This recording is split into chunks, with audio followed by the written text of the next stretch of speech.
All right, who have we got?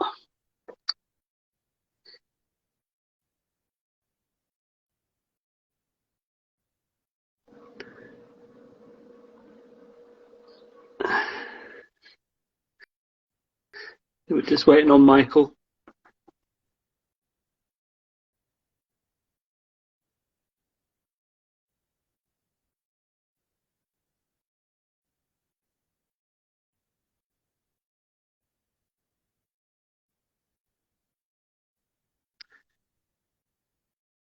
Hello.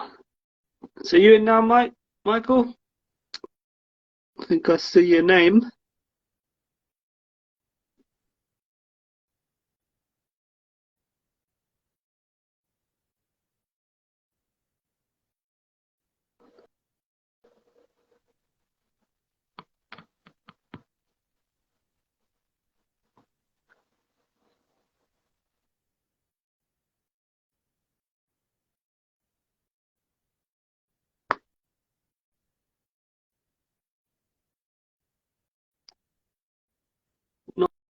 Not seeing you yet, Michael. You?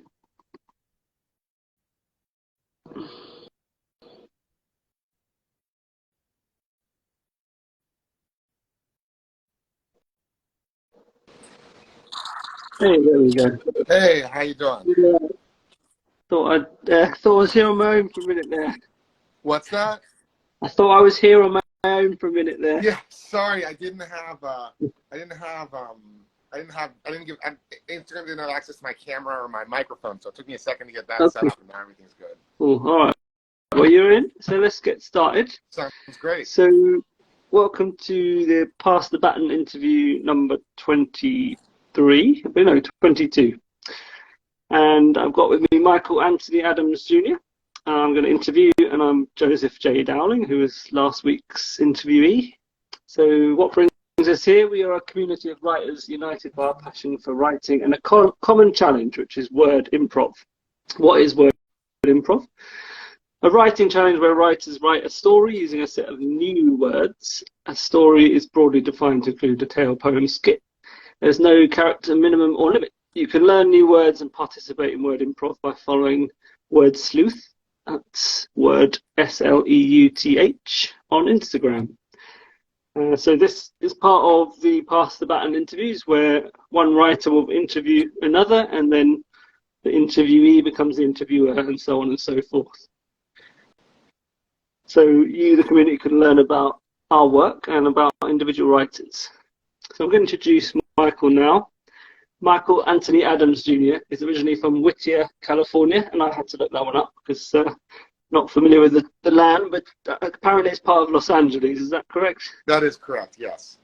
So I guess a suburb of the sprawling concrete jungle that is Los Angeles. Exactly. He's the author of 2 novels, 5 collections of short stories, 7 collections of poetry, and a memoir. He holds a master's degree in philosophy from the New School for Social Research in New York City. As a teenager, he was the lead vocalist and lyricist for a Richmond-based hardcore band, Broken Chains of Segregation. He's the founder of Ersprung Collective, a spoken word and music project referred to as Fantastic Brain Food on Reverb Nation. He was a primary lyricist on indie rock group One and the Many's first 2 albums, Forms and Hours. His writing has appeared in the Santa Fe Literary Review, The Stray Branch, Badlands Literary Journal, and more. Hi, Michael. So I think you're going to do a short reading for us of your latest word improv story called This Present Darkness. Is that correct? That's correct. You want me to do that now? Go for it. Sounds great. So this present darkness. An effulgent light burns before my eyes, but the perpetrator must be denied, for their grandiloquent style reveals them to be a sesquipedalianist, a flibbertigibbet, gaslighting me. I deny the maker, the one who speaks, who tells me how I must live, how I must be to exist within the world they choose for me. I am my own person, my own soul, choosing to light this present darkness. Brilliant. So, I mean, you chose some pretty tricky words to fit into. I did look at that one myself, and I was like, "Well, not for me." So how did you find? I mean, I noticed you ran a few of them together.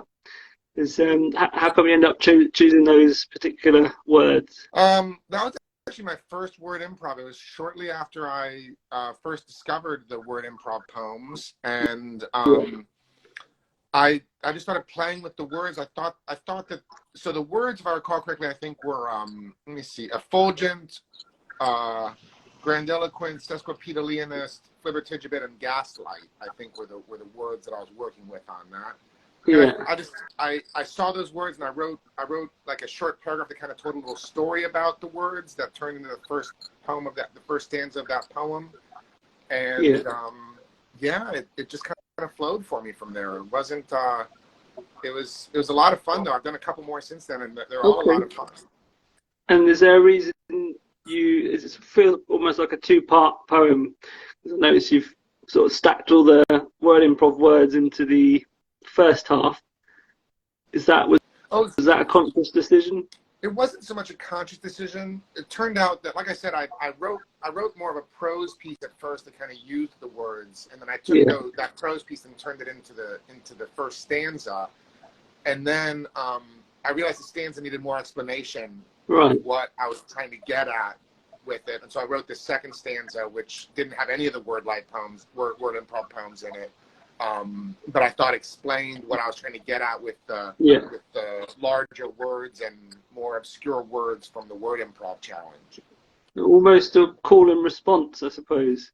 Exactly. I guess kind of almost like and in that way, almost like maybe almost like a variation on the sonnet form of sorts, right? Of like kind of the opening giving you the argument, and the latter half, reflecting upon the argument in a certain way. Right. Okay. Obviously, you're a musician, and I guess there's a lyrical sort of element to a lot of your writing, which is Yeah, sure. obviously evident in that poem. Thank you. Yeah. I mean, I grew up as my bio said, I grew up playing in bands, and actually started writing. I started writing as a middle school kid, a junior high Yeah. school kid, just writing lyrics that probably were poems, but I wasn't as familiar Mm. with poetry as a kid, as many of us aren't anymore, and I was more familiar with rock and roll and stuff like that. So I was writing lyrics all the time, and Mm. that's how I turned into a poet, so to say, anyway. So it's not surprising that there's kind of a musical or lyrical aspect to what I'm writing these days. So, do you play any instruments? I do. I play piano. I'm actually in a band. I'm in a new band right now, and it's the first time I've ever played an instrument. I usually do vocals and lyrics in bands, but Mm. nowadays I'm playing in a new band that we haven't released anything yet, but I play piano in that, and that's a lot of fun. I play keyboards and synthesizers in Okay. that, which is a lot of fun. We'll get onto the music stuff in a lot more detail later. So I'm Sure. a musician myself. I play guitar, and that sounds familiar. Writing these semi-poems, semi-lyrics that Yeah, when exactly. in those formative years, just pages and pages of stuff. Mostly not much good, but that's what you got to do, right?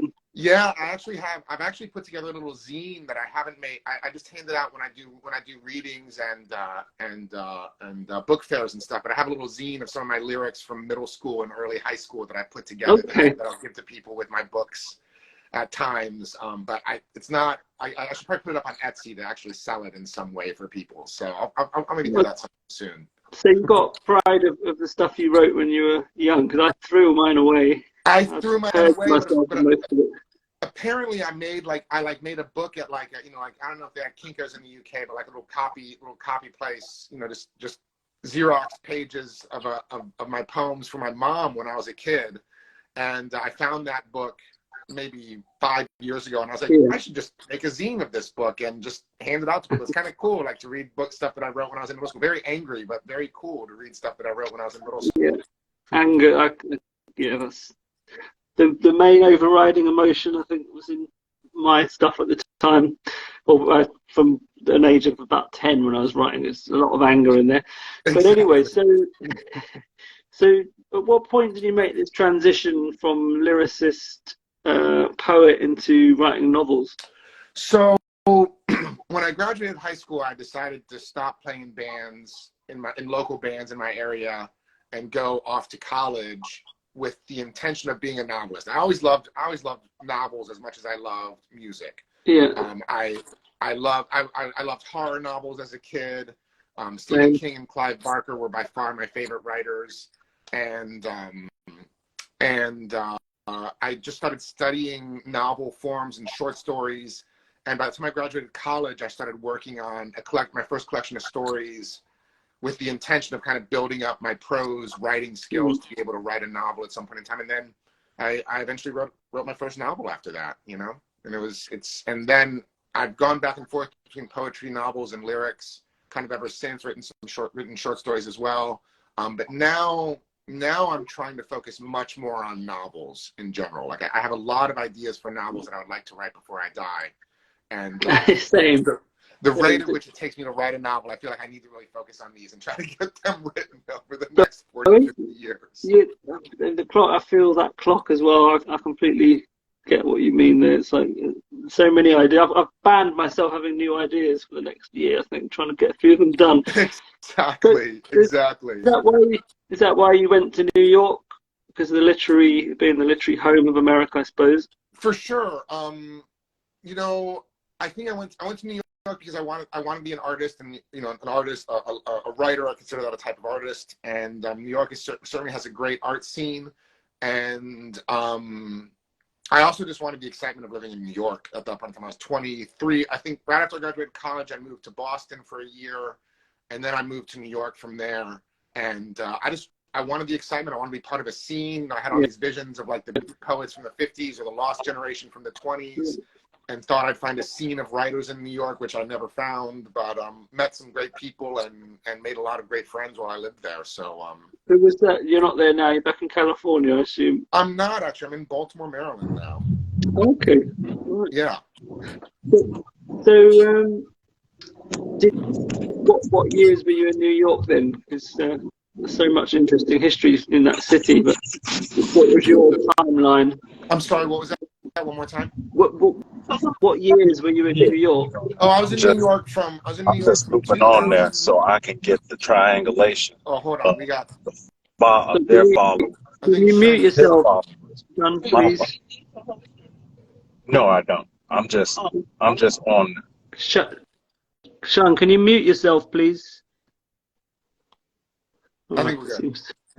Technical problem there. Yeah, exactly. You were saying my time in New York, I was there from '99 till about 2002, 2003, and then I was there again from 2007 till about 2012. So you were there at that kind of explosion of music.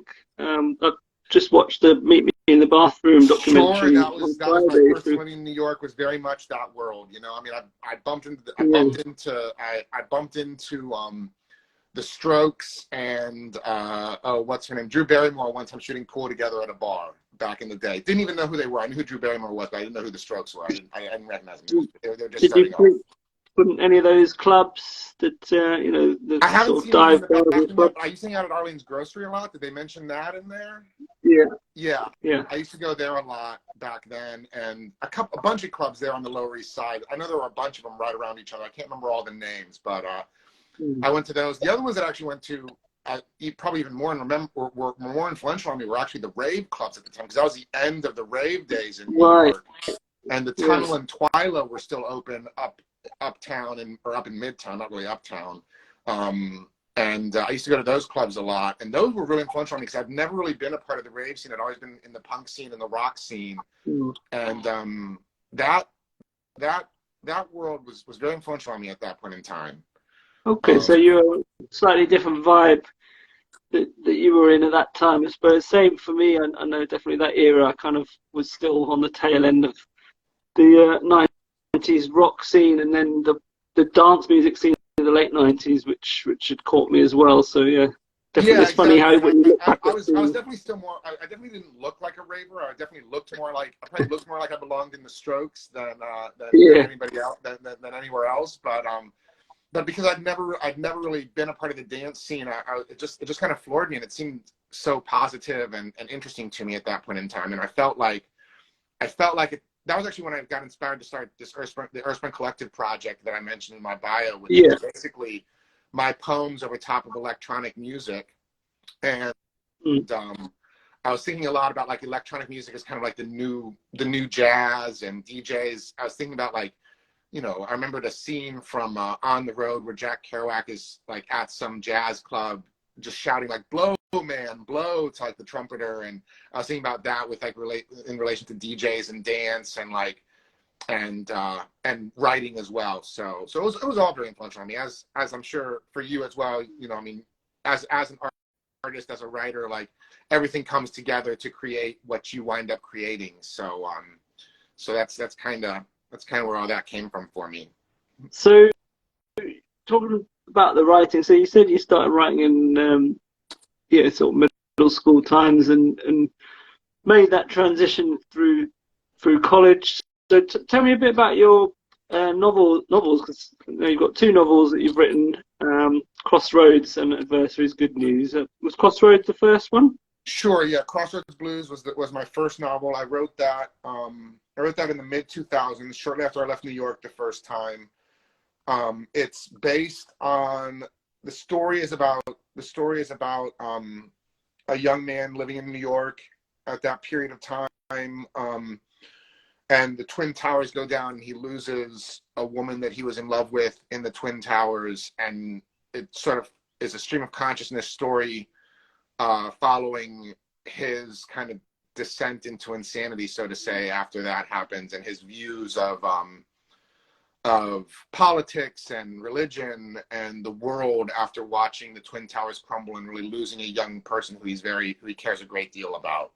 So you said one of your books you spent a decade writing. Is that Crossroads, or is it the that was the Adversary's Good News? Yeah, I spent a decade writing the Adversary's Good News. That one took a long time. I actually took a break from writing it for a few years, even took a break from writing in general and focused on grad school for a few years. But the Adversary's Good News was a difficult book to write, as is the novel I've been working on. I've been working on another novel for the past decade since I finished the Adversary's Good News, and they're just both of them are dealing with very heavy. The Adversary's Good News deals with some very heavy, dark subject matter, and it was not easy for me to write it. And I was also kind of, I was trying to do a lot of very interesting things with the language in that book that made writing it even more difficult. I was not writing just straight sentences. I was trying to do some kind of weird things with the way the words worked. So I've read the reviews that you sent. It sounds like a really interesting project, and I guess you know, those influences of fairy tales and Dante and that sort of thing. Did you write this after Crossroads, or was it a crossover? Did I write the Adversary's Good News after Crossroads Blues? Is that what you just said? Sorry, someone's asking about oh yeah. Can you repeat how it all comes together? I heard it and it grabbed my attention. I was just saying how you know, I mean, the world itself is the world and art itself are kind of inspirations and all these disparate elements that you can that I personally, and I think many other artists, pull together to create our own unique visions of the world. And I was talking at that point in time about like the rave scene and electronic music, as well as say like the rock and roll I'd grown up with and the jazz that I learned from friends and stuff like that, in addition to all of the disparate genres that I'd read, whether it was philosophy works or horror novels or science fiction novels and fantasy novels, and trying to pull that all into one sort of way of relating to the world and expressing myself and my viewpoint to the world. So yeah, we are our experiences and our influences, I guess, with the sum of those things. Yeah. So I mean, we're all in that way. We're kind of all like, I kind of think of it similar to like the way this AI stuff is doing with art these days, of pulling disparate elements, although different because it's going through a human mind rather than artificial intelligence. Then we don't need to get into a discussion about that necessarily, but similar, you know, just pulling all these disparate elements together and giving them my own unique view. So with Adversary, so tell me a bit about your writing process there over such a long period. Was it in bursts, or, you know, would you write bursts of prose and then have breaks? I wrote pretty steadily, but I wrote very slowly and did a lot of revising as I went along. Okay, yeah, that's what I'm getting at. So you're more of a rather than a drafter, you like to sort of edit as you go and I do, almost have the exactly, finished page when exactly. you. And I remember if it was. I'll rewrite whole sections as I'm going. You know, like I write a Yeah. chapter, move on, write 2 more chapters, then go back. I was actually doing that right before this started. I was working on a chapter in my newest novel that I wrote I probably wrote it at this point in time 3 or 4 years ago, and I just learned something that made it, that added. It never felt quite right to me, and I finally learned what I needed. I finally learned something that added what I needed to do to make it the novel, the chapter that I wanted it to be in this novel. So I was just smoothing that out again 3 years after the fact, you know. Yeah, I mean, I'm the same. Like, I like to edit as I go to some extent. I mean, I know a lot of writers like to bang out a crappy first draft and then just don't touch it until they finish. But I just can't do that. I don't know. I've actually do been trying to do that lately. Yeah. But I've started maybe 2 or 3 projects where I've tried to just bang out a first draft in like 6 months, right? 6 months to a year, just bang out a first draft of a novel, and I can't do it. I can't write that way. That I lose track of what I'm doing, and I feel like everything just starts falling apart, and then I get overwhelmed by the amount of editing I'm going to have to do to make this work. And so I've gone back to writing the way I always write, which is just slow and methodically, and outlining. I do a lot of outlining, both when I start a book, and then I'll continue revising and updating the outline as I go. Because Liz loves to write as a edit as I go type as well. So welcome to the club. Thank you. Yeah. I can't remember. It was one of the greats, either Vonnegut or Bradbury, I think, who literally would perfect each page and go through 60 versions of the same page, and then they wouldn't move on to the next one until it was done. So, but you are an outliner then, so you're a plotter. I am a plotter. Yep. I am a plotter, but I don't necessarily. I'm not beholden to my outlines. As I say, I'll change the outlines as I go. Like just because it's there doesn't mean it's set in stone, you know. And I actually feel like somebody once told me years ago that there's no such thing as writing. There's only rewriting. And I feel like for me the outline is really my first draft. Yeah, I get that. It's I think I just find it a lot easier to work on something that's already there. I mean, for many writers, that's why they write, is that getting the idea on the page. But I'm much happier once the idea is there and I can shape it. So is that the same for you? I agree with you. I've often thought of it like more as like instead of anything else, I think of it as like a sculpture, right? That I want to get myself this block of granite there. Like I need to write something and have this block of granite there, and then I can start chiseling at it as much as I want to and giving it the shape and the form and the structure that it needs. And then once I have that sculpture done, which is probably about a page, and I move on to the next one, which is the next page, you know, or the next paragraph. I like that.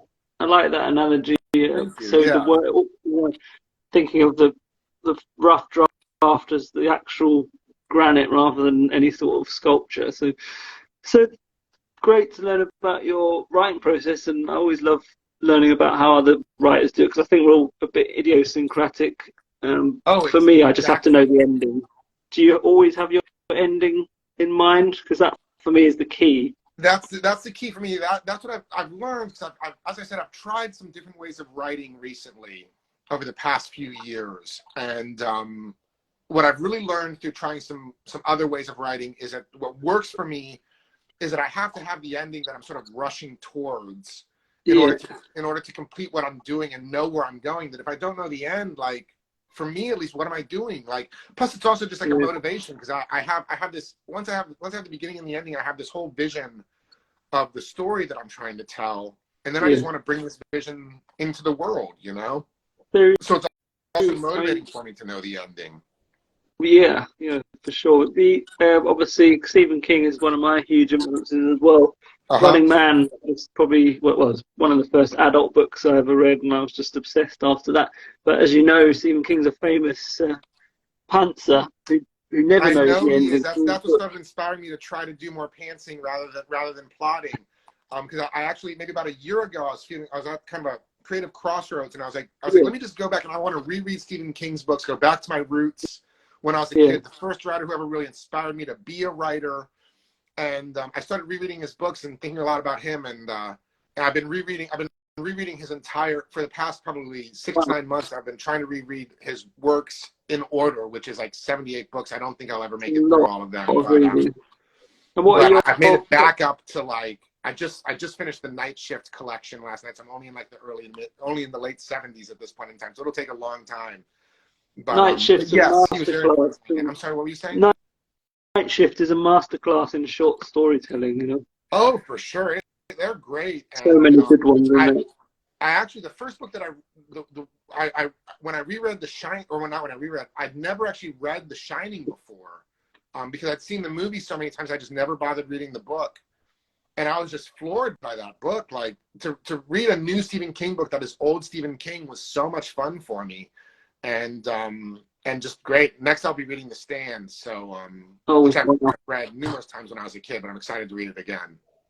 Okay, so well, I mean, yeah, it's a Batman book for me with my favourite, Long Walk and The Running Man, but you know, so many good ones there. And I guess there's just, you know, Stephen King's struggles with addiction. I guess there's a parallel there. Do you find an identity, you know, do you identify with those struggles? Because I know your memoir deals with some heavy themes. Yes, your books deal with some heavy themes. Yeah, I spent a good deal of my life struggling with addiction. I've been clean and sober for over 10 years at this point in time, closer to 15 at this point in time. Wonderful. Thank you. So, but yes, that's one thing that I really relate to is Stephen King's writing, really related to in The Shining, and it's very terrifying to me. Is not just the kind of like supernatural terror that he writes about, but the very real terror of living with addiction. And I feel like a lot of his supernatural terrors, at least in his early work, are kind of metaphors for the very real terror of living in active addiction and what that means for your life and your relationships and stuff like that. So, absolutely. So especially the mid '80s ones, your Tommy Knockers, and the ones sort of post The Stand in that sort of mid '80s. Just, you're right. It's all kind of has that.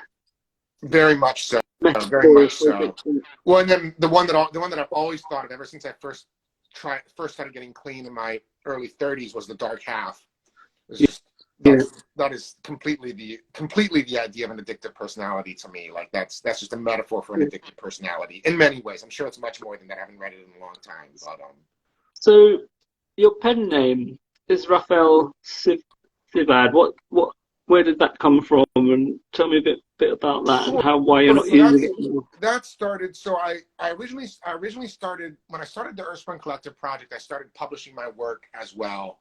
And at that point in time, I was thinking about going to law school, and I was nervous about how personal my writing was and some of the issues I dealt with, which actually at this point in time, I feel like it's all pretty tame. It's nowhere near as like dark. And I was very just shy. And I wanted a pen name to publish under, and Israfel Savad was a pen name that I had thought of many years before. It's based on the idea, there's an Edgar Allan Poe poem, which is called Israfel, which talks about this angel Israfel whose heartstrings are a lute, and none sing so wonderfully well as the angel Israfel. And so I just thought it was a beautiful poem and about a beautiful kind of angel. And then I did some research into the name Israfel and discovered that, and I don't know if this is true, this is from Wikipedia, so I don't know if this is true or not, but in certain traditions, Israfel is considered the holder of the trumpet of the revelation. And Sivad is the title track, or not the title track, but the first track on Miles Davis's album Live Evil. And of course, it's just Davis backwards, and Miles Davis played the trumpet, so it was kind of like a play on this idea of Israfel summoning up the revelation. And I loved the pen name, but I got to a point, especially after I published the memoir, where it just didn't seem to make sense anymore. Yes. And I was doing more and more readings and becoming more increasingly public, and I just felt weird being referred to as Israfel by people. And I just wanted to be myself. I started my own publishing house, my own publishing company, so I went back and re-released all my books under my own name. I was going to ask about that. So Feb 22, I assume, because that's when your publishing date on all your books. Yes, February 2nd, 2022. I decided I was the date that I re-released all of my books under my own name. February 2nd is actually my father's birthday, as well as the anniversary of my wife and my first date. And plus it was 2/2/22. It all just seemed really cool as a great day to like re-release all my books under my own name. So where else can we find them other than the dreaded Amazon? Are they unfortunately, right now, because I re-released so many books at once, I publish them all through KDP. So it's tough to find them outside of Amazon right now. I usually publish through Ingram Spark, but I just couldn't afford to do the re-releases on Ingram Spark. And plus, since they were re-releases, I wasn't planning on promoting them a ton, so I didn't know how much money I would make off of them. So I didn't know if it would make sense to re-release them on Ingram. But when my next book I'll be releasing in the summer, and that should be available anywhere. Books that'll be released. It'll be available. You can order it through You'll be able to order it through bookstores, through Amazon, through Barnes and Noble, any of them. Because I'm going to go back to Ingram Spark for that for new releases. How have you found setting up your own publishing arm? Has that been a good? Well, it took years, and I started self-publishing many years ago, over a decade ago at this point in time, and it took a long time for me to learn. How to get things formatted properly and looking good. And then my wife is actually a visual artist and graphic designer, so she does all of our book covers for us, which is great because originally I was just using like Amazon templates for my book covers. I just wanted the books out there. I'd been sitting on them for years, and I was very shy and I was just very shy and having a hard time dealing with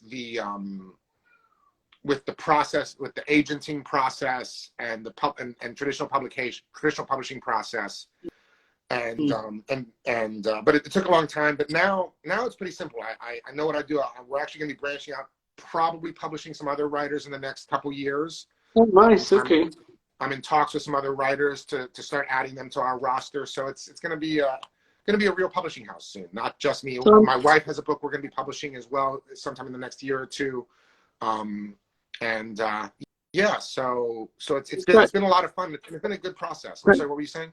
DIY ethic, I suppose, for music. Where you do everything. You release your music. You do the covers. You do all the basically burn the CDs yourself and everything. That was part of my background as well. I mean, it sounds like you've got a similar ethic when it comes to publishing.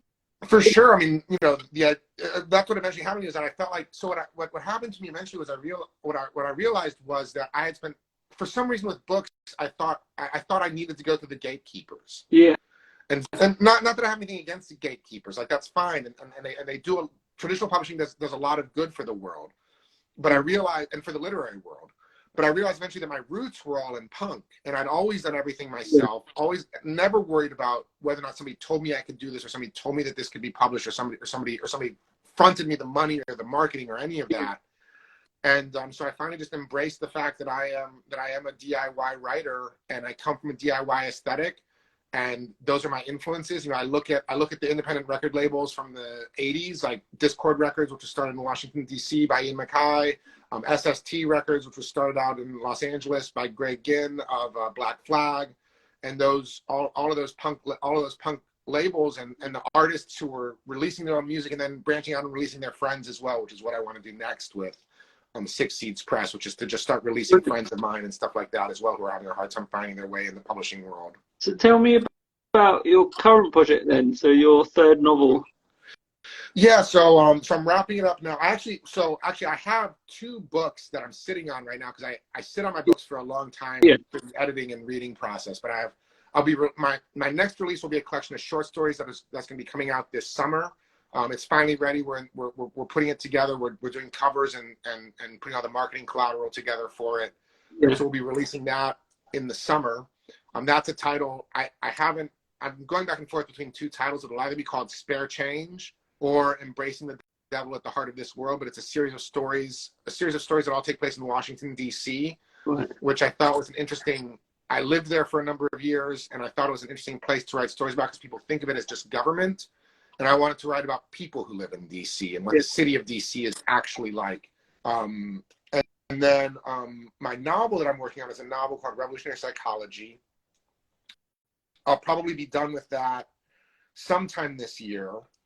And it is a story about a man in his early 30s who wakes up one day and realizes that his thoughts are in the thoughts of every woman on this planet, and he can kind of make people do whatever he wants them to do, and it terrifies him.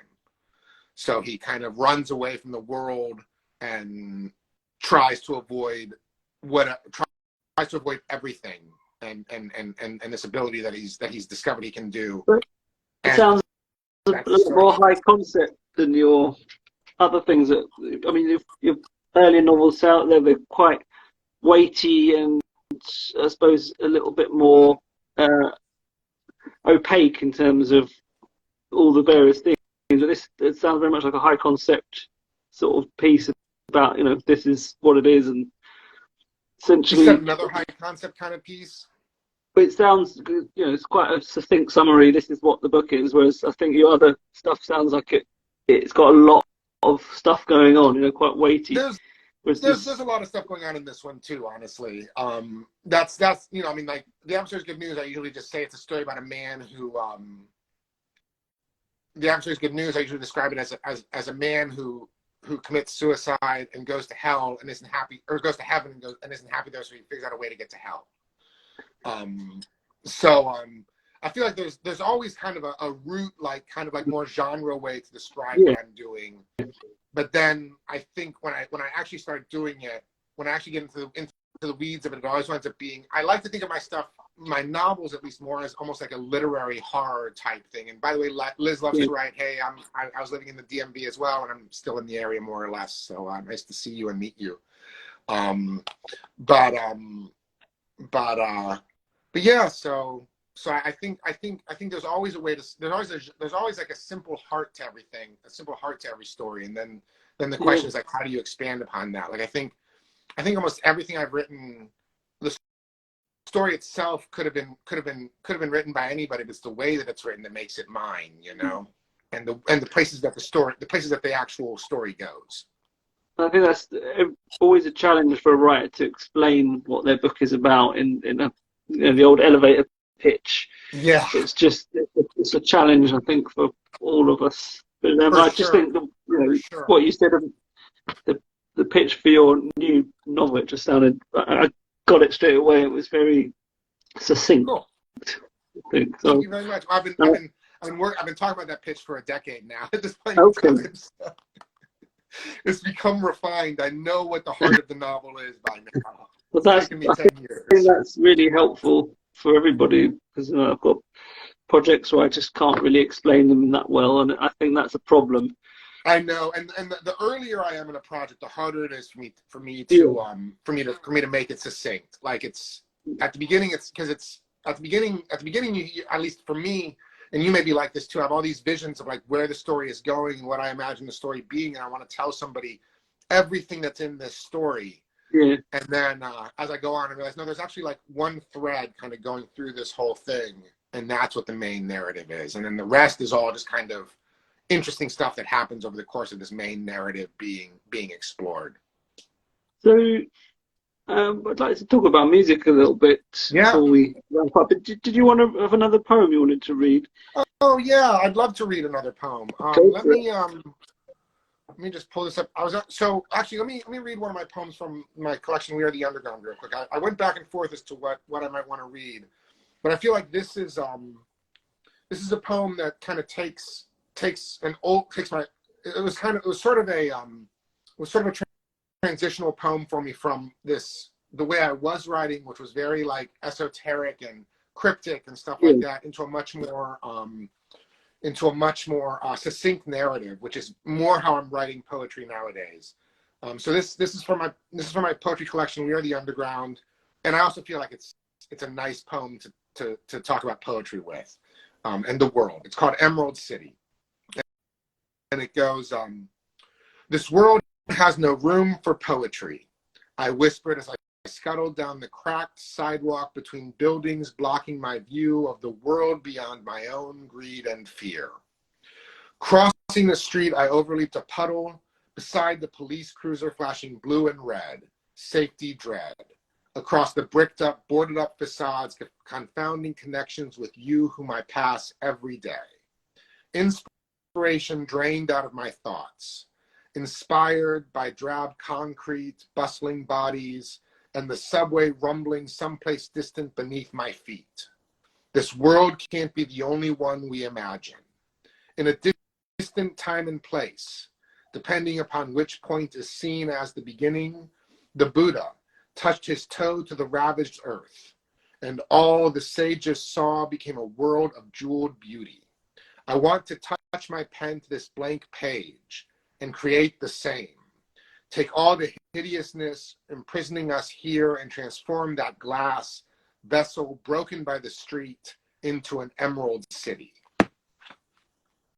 So which city is your influence for this piece? And at that point in time, I was living in New York. That was a poem that was written while I was walking down I came up with that poem while I was walking down the street in Brooklyn.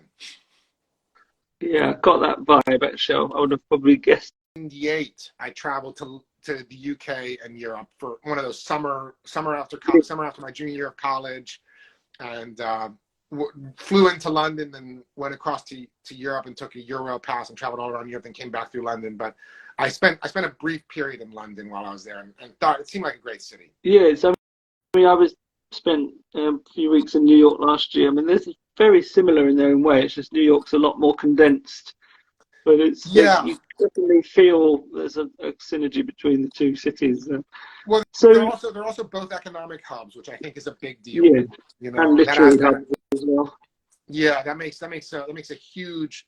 You know, I mean, in New York has a lot of facets to it, but finance and marketing run through everything there, which I think is similar to London as well, right? Yeah. But which do you find which is the lonelier city between Los Angeles and New York? Oh, well, New York, because I have a lot of family in Los Angeles. Because I mean, you know, there's something so lonely about the big city sometimes, and I've never been to Los Angeles. The vastness gives me the fear. I've got to be honest. Yeah, Los Angeles. I think if I didn't have family in Los Angeles, I think Los Angeles would be harder than New York because it's so spread out. Yeah.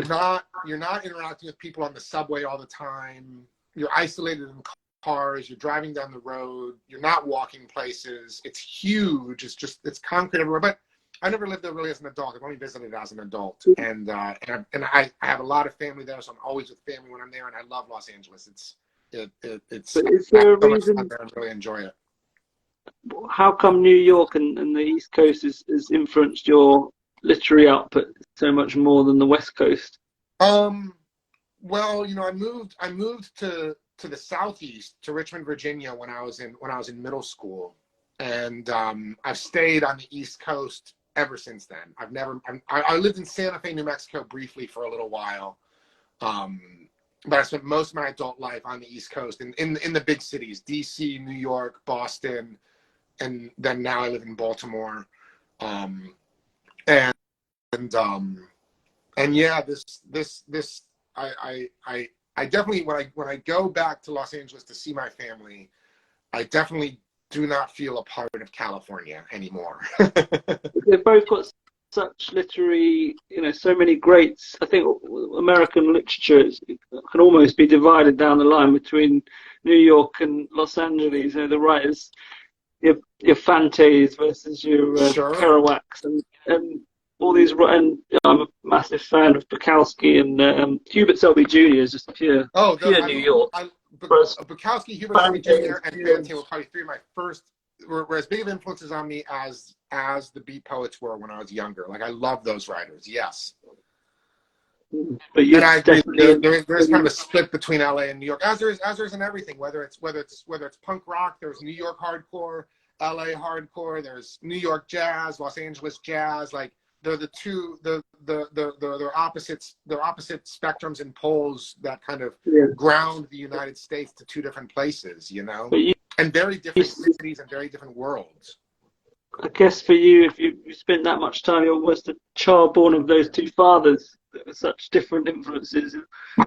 So very much so. And then also, you know, having spent middle school and high school in more or less the American South, which is another huge literary literary hub of the United Right. States, Southern fiction, Yeah, with of course. Faulkner and Flannery O'Connor and people like that. That's another world that has a huge influence on me as well. So let's talk a bit about music before we wrap up. So obviously we've got a lot of in common there. And so your hardcore band, Broken Chains of Segregation, when I had a listen to your reunion, and reminded me a bit of Clawfinger. You remember them? I don't remember them. I know at the time we were listening to a lot of New York hardcore at the time. So a lot of like Youth of Today and Gorilla Biscuits and stuff like that. Right. So how was it getting back together after all those years? Oh man, that was a great experience. That was so much fun. It had been, I guess we did that in 2019, so it had been about over 20 years since we played together at that point in time. And man, it was so much fun when we first got back together and started playing these old songs, and everybody remembered them, and it was just great. And then we at that, we started in the south side of Richmond, Virginia, where I grew up. There was a church called St. Edward's where we performed hardcore and punk shows in the basement for kids, and the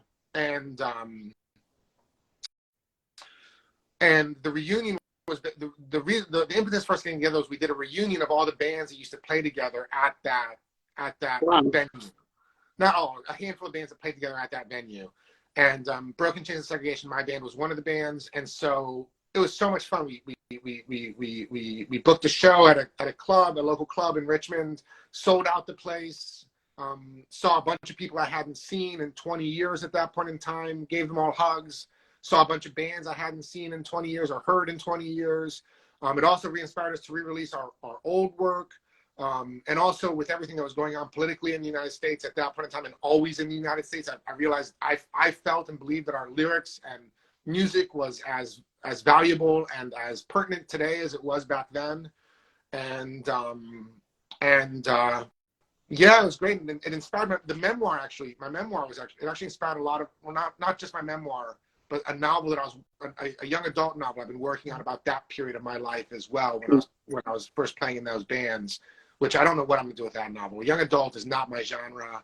I don't know how this novel is turning out, so we'll see. Well, I wouldn't worry too much about pigeonholing. I thought I was writing a young adult novel about music, and it turned out it wasn't, so I wouldn't worry too much, just write it.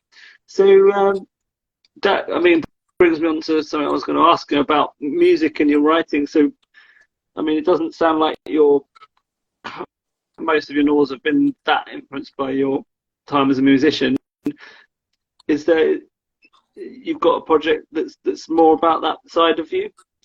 I don't actually. So the young adult novel is actually more about some characters and people that I was friends with back then. It's still not really about music.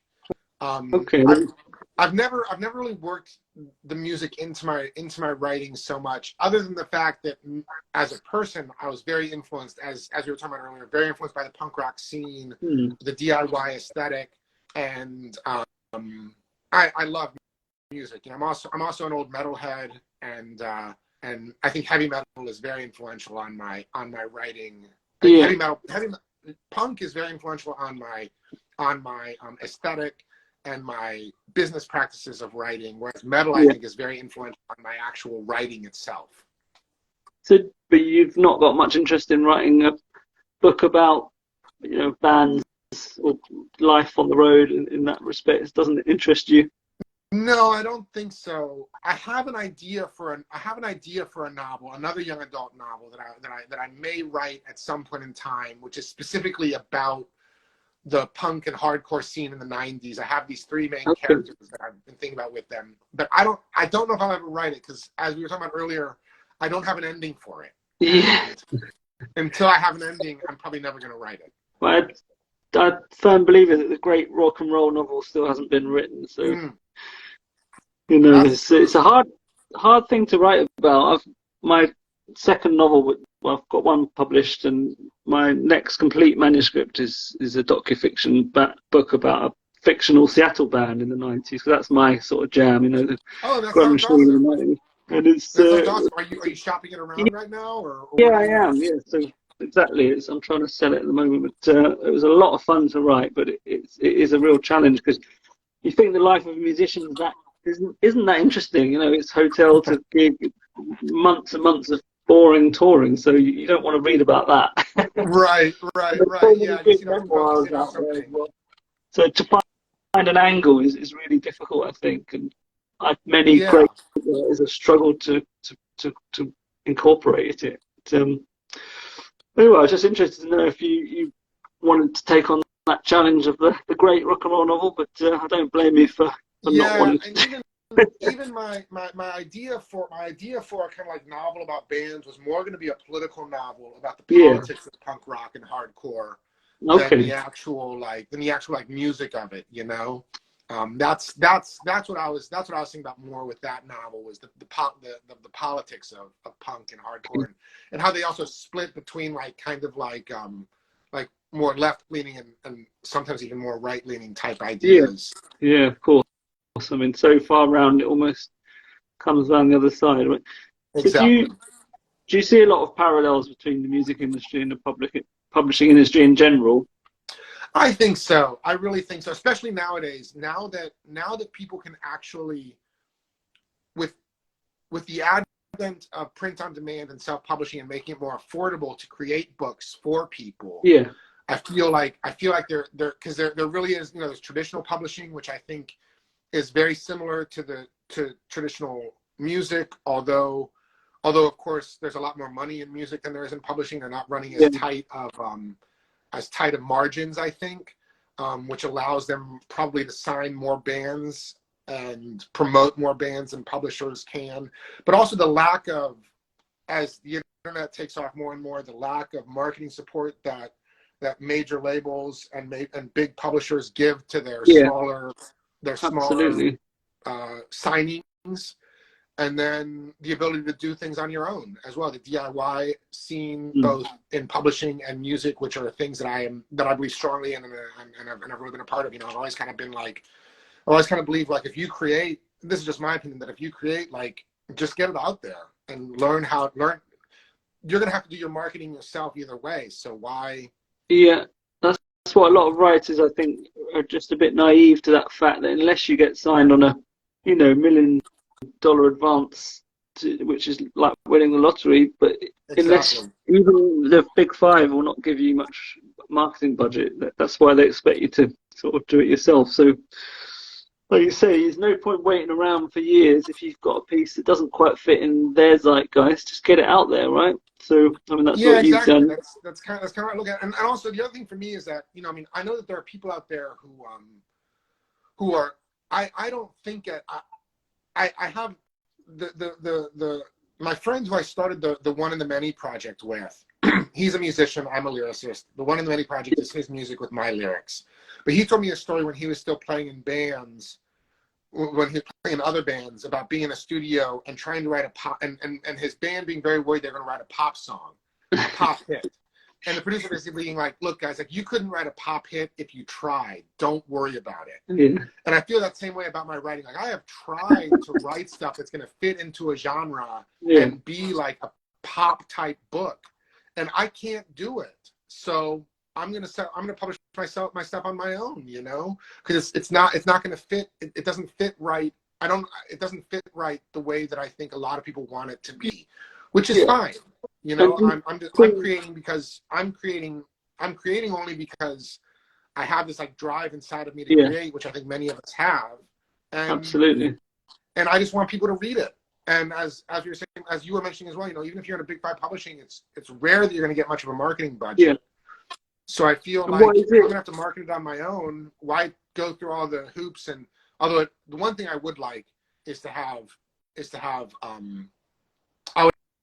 there is a little bit of access that I think traditional publishing can give you to reviews and things like that, which are more difficult when you're self-published. Oh, absolutely. But so what is it you think about your style that you think is maybe not so, that won't give you those opportunities potentially? Is it your structure? Is it your prose style? Is it the subjects, or a bit of everything? I think it's Well, my early stuff, I think, was a bit of everything. I think I was always trying to do interesting things with prose because I am a poet at heart as well. Yeah.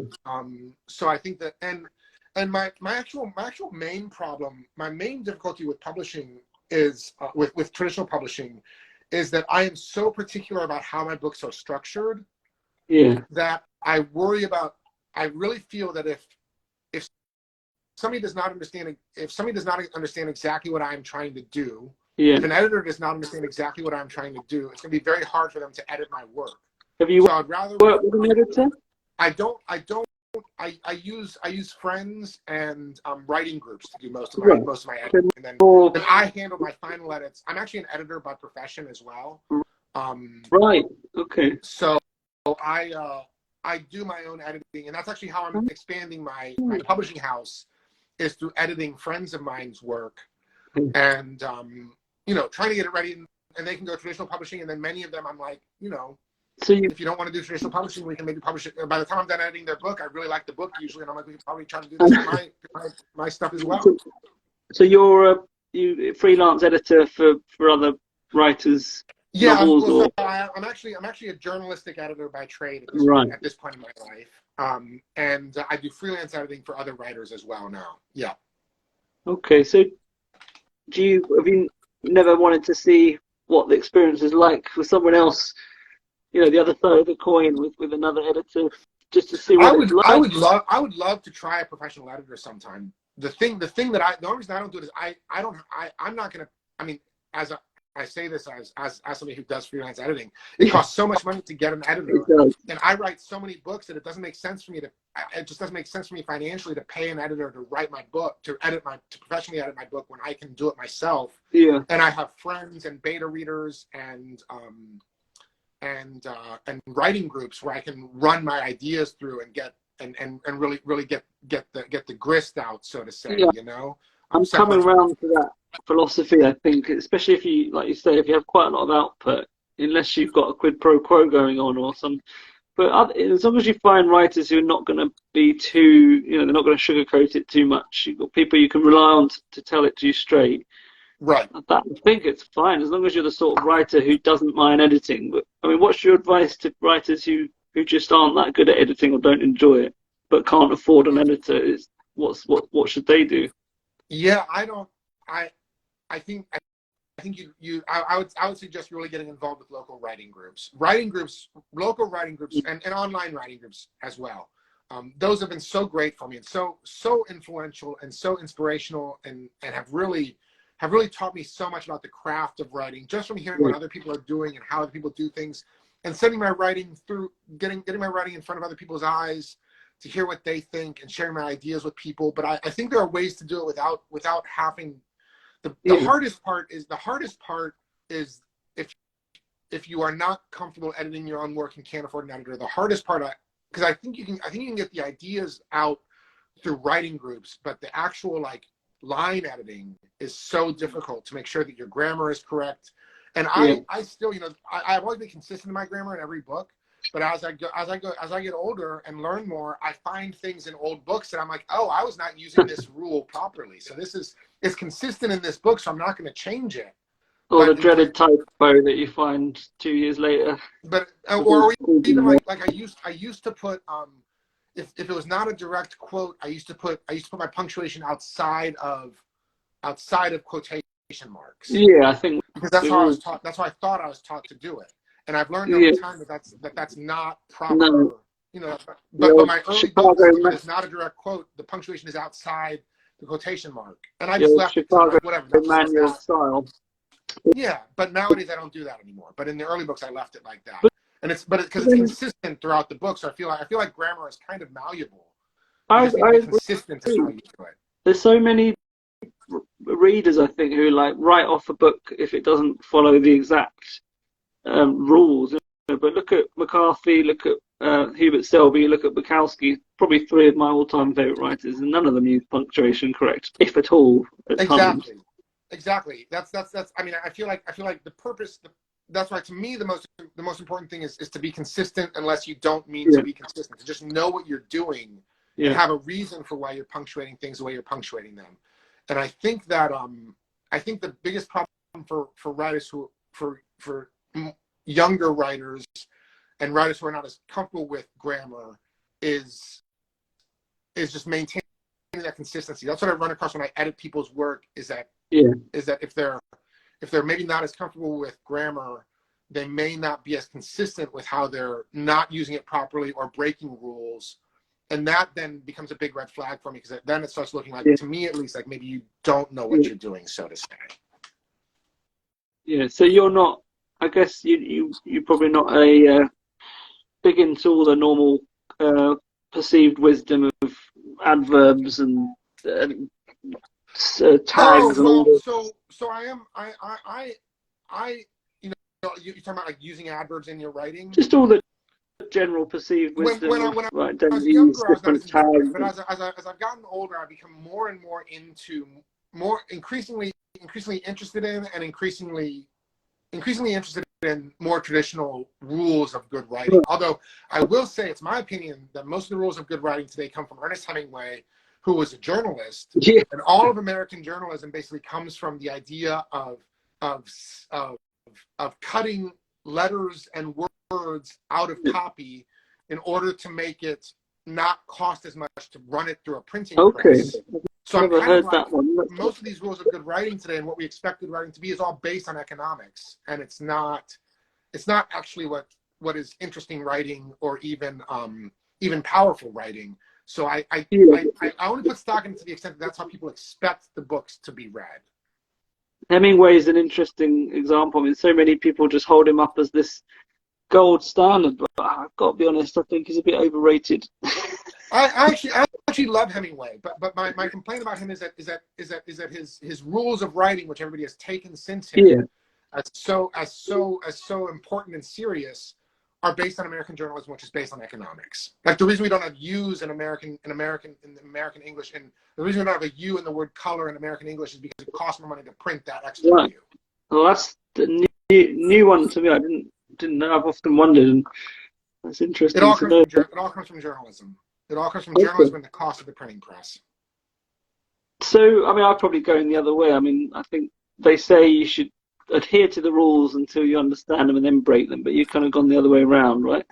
Yeah, I think I have. I definitely when I was younger, when I was younger, I felt like the rules were kind of just BS and didn't matter. Yeah. But as I've gotten older, I'm kind of like, no, this is how people expect writing to be. So I want to write more like people expect it to be, because I've also come to believe that it's not.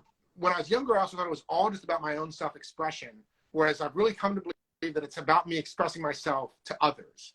And so if other people aren't interested or enjoying what I'm writing, then I'm not accomplishing what I meant to accomplish. Well, I think that's a great nugget of wisdom to wrap up on, because I think we've it's got a bit long, but it's been absolutely fascinating. I could talk about music and literature all day long, but probably have to take that offline. This conversation so much.